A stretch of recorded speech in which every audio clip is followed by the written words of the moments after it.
Stéphane, bonjour. Alors on a passé un week-end difficile à Gaza, mais pas à cause des tirs de roquettes pour une fois. Pouvez-vous brièvement nous rappeler ce qu'il s'est passé? Oui, absolument, Johanna, et bonjour à vous et bonjour aux auditeurs de Radio Judaïka.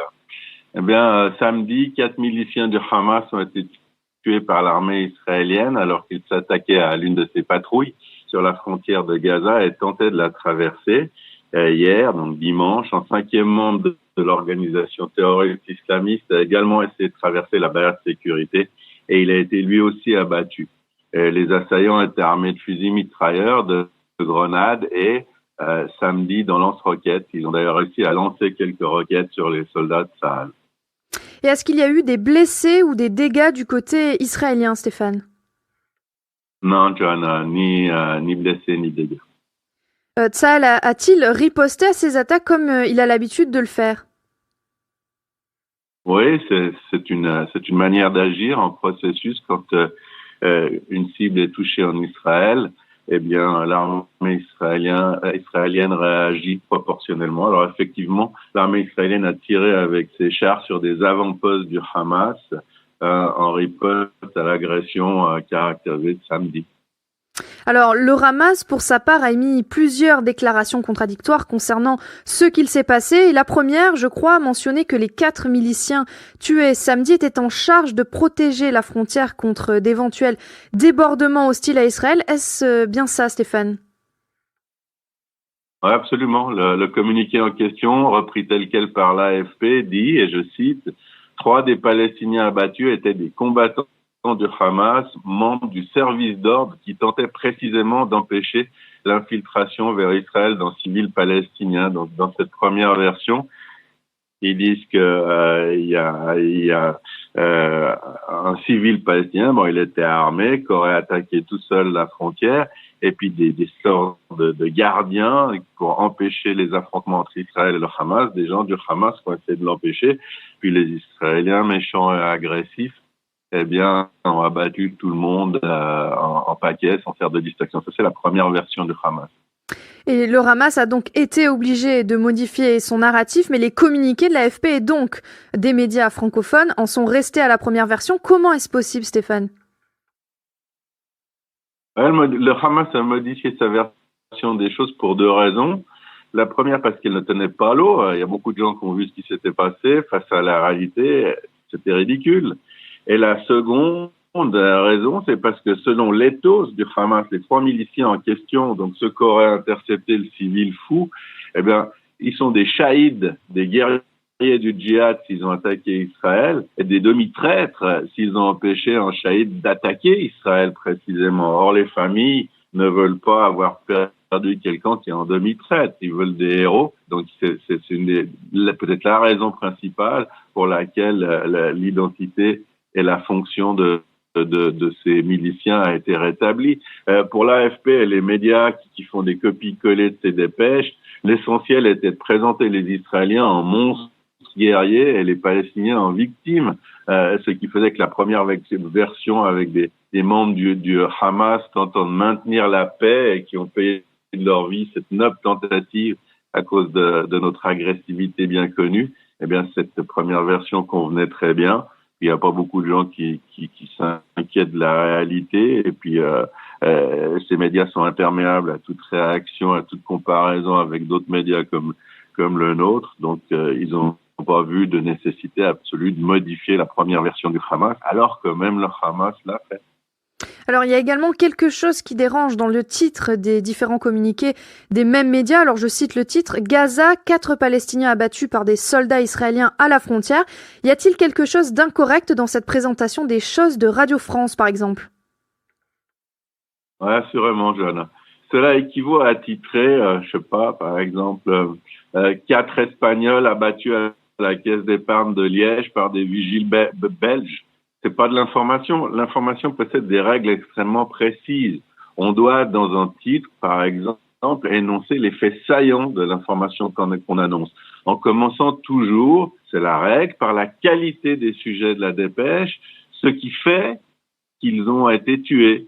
Et c'est pas parce qu'ils sont espagnols ou palestiniens, mais c'est parce que ce sont des gangsters, dans le cas de la caisse d'épargne de Liège, et des miliciens miliciens ou des terroristes dans le second, dans ce qui s'est passé à Gaza. Le second fait saillant est qu'ils étaient armés. En palestinien ou en espagnol, dans une dépêche ou dans une information radiophonique ou télévisée sans autre qualificatif, dans le codage de l'information, ce sont des civils. À force de centaines de répétitions que le public subit dès la naissance, le cerveau des gens est formaté inconsciemment. Le titre de l'AFP signifie automatiquement, instinctivement, pour la plupart des gens, pour les gens lambda et normaux, que des soldats israéliens ont abattu des civils palestiniens, alors que le titre correct de l'incident, générant les mêmes réflexes, c'est parce que dans notre déontologie de journaliste, il y a ce qui est juste et ce qui est faux. Le titre normal, correct, c'est des miliciens du Hamas lourdement armés ont attaqué des soldats israéliens à la lisière de Gaza. Et vous voyez, Johanna, on n'a même pas besoin de préciser qu'ils sont palestiniens, c'est superflu parce que tout le monde sait que les miliciens du Hamas sont palestiniens. On n'a pas non plus besoin de spécifier dans le titre qu'ils ont été tués, parce qu'on se doute bien que s'ils ont attaqué des positions de Tsahal, ils ont mis leur vie en danger. Et justement, dans le corps du texte, ouais, voilà. au début du narratif, c'est la chose la plus importante qui vient après le titre. Excusez-moi, John. Oui, justement, je voulais vous demander, est-ce que l'on retrouve des malversations déontologiques dans le corps des communiqués? Ouais, plein, malheureusement. Par exemple, l'AFP et les médias, mais c'est juste un exemple. Hein. Dans une dépêche de 30 lignes ou 25 lignes, on en a trouvé 5 ou 6 de ces malversations déontologiques.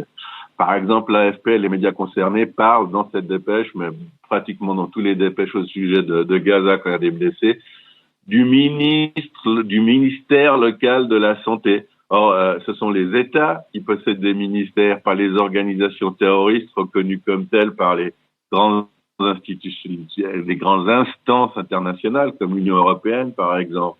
D'autre part, le dit ministère local de la santé de Gaza est l'entité qui a le plus menti au monde pendant les 20 dernières années. Pratiquement chaque communiqué est faux parce que c'est ni en ministère de la santé, c'est ni quelqu'un qui est chargé de l'information, c'est un organe de propagande. Et l'AFP le sait. Alors pourquoi reprendre ces communiqués alors qu'on sait qu'ils sont mensongers et les placer en parallèle avec ceux de l'État démocratique d'Israël qui fait de son mieux pour diffuser une information correcte et précise? C'est terriblement malhonnête de faire ça.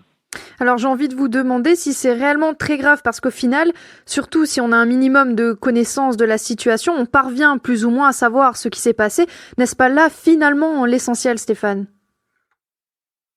C'est sûr que c'est grave, parce que ceux qui parviennent à savoir ce qui s'est passé, Jonas, ce sont les professionnels de l'info comme vous et moi, et les personnes concernées par le conflit, je dirais les Juifs, les Israéliens, les Arabes, les Palestiniens, pas le Belge lambda. Et l'information, surtout dans le mode de dépêche ou d'information courte à la radio ou à la télé, elle est faite pour être simplement au premier degré comprise par tous, non pas pour dépeindre des choses qui n'existent pas ou pour nécessiter une réflexion profonde et faire appel, avoir recours à ses connaissances. Et puis, une information de ce type, elle n'est pas faite pour dresser des gens impartiaux contre une nation ou une autre, comme c'est le cas avec Israël. Donc, on perd le but, l'objectif des dépêches de ce genre qui sont là simplement pour relater le plus simplement et le plus véridiquement possible en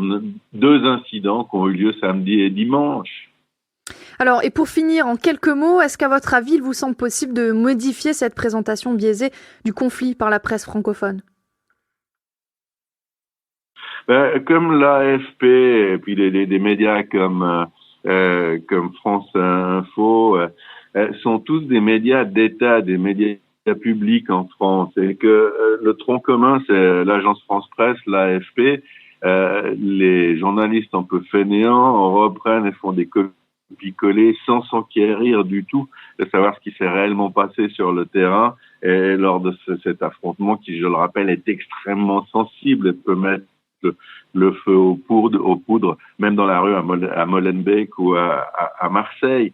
Eh bien, il suffit de donner des instructions très précises du gouvernement à des organes gouvernementaux pour arrêter la ségrégation, parce qu'il nous dérange, c'est qu'Israël et les Juifs soient à nouveau traités différemment. On n'aura pas de communiqué comme ça pour ce qui se passe au Yémen, pour ce qui se passe en Chine ou ce qui se passe n'importe où ailleurs dans le monde. Cette ségrégation, cette modification de la réalité, elle intervient que par Israël. Et comme c'est un vecteur extraordinaire d'antisémitisme et également de violence, eh bien, on pense que ça fait très longtemps que les gouvernements concernés, à premier titre le gouvernement français, aurait dû prendre ses responsabilités. Il doit encore le faire. Il doit imposer à ses journalistes de respecter tout simplement la même déontologie, les mêmes règles par rapport à Israël et aux Arabes que celles que cette agence emploie pour nous narrer, pour nous raconter tout ce qui se passe d'autre dans le monde, John.